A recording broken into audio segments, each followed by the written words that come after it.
I look at what happened to Taylor Swift. She is the most famous person in the world. And so to me, it seems as though she's just the first wave in the set. And that coming is a regime in which any prominent person could be subject to these deep fakes. And technology platforms can then generate revenue off of it and then don't want to be liable for that. Does that strike you as fair? Absolutely not. My heart is like beating out of my chest right now, even just thinking about it. And just like I said earlier, my reputation is everything to me. Well, what about speech, right? Because I just heard Mr. Mohr in his testimony say that actually when these technologies do like what we saw with Johnny Cash and Barbie Girl, or perhaps even with Taylor Swift and the deepfake explicit videos, that could be First Amendment protected speech.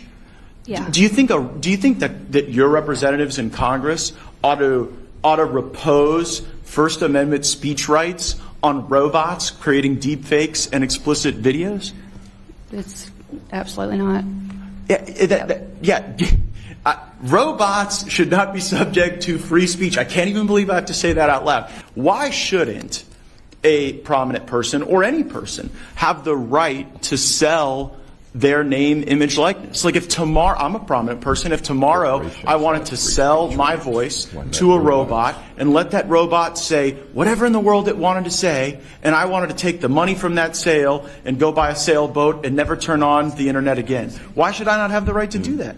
I believe you should. Right, and that's the bill you've supported creates this concept of ownership over your name, your image, your likeness, your voice. And maybe I'm just a country lawyer from North Florida, but the only way you own something is if you have the ability to enjoy the exclusive use of it and if you have the right to sell it.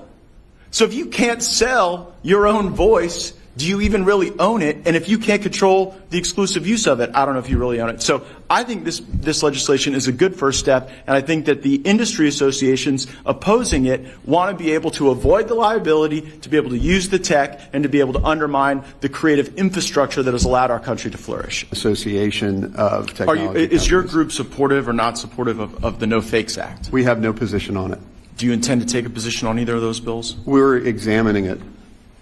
So there seem to be two key features of the No AI Fraud Act. One is the transferability, which we've been discussing. The other is the liability. So these technology platforms that share deep fakes, Mr. Mason, do you think they should be liable for the harm that causes the creator? Definitely a complicated question. I think the liability lies across many layers. To me, it's people who utilize the technology inappropriately, it's people who distribute it, and it is also people who host it. Well, right now, they have no liability for that. I understand and that. you've endorsed the bill that would impose that liability. So you support that, right? Yes. My question directly relates to the provisions of the bill that create liability if you disseminate and produce and publish these deep fakes.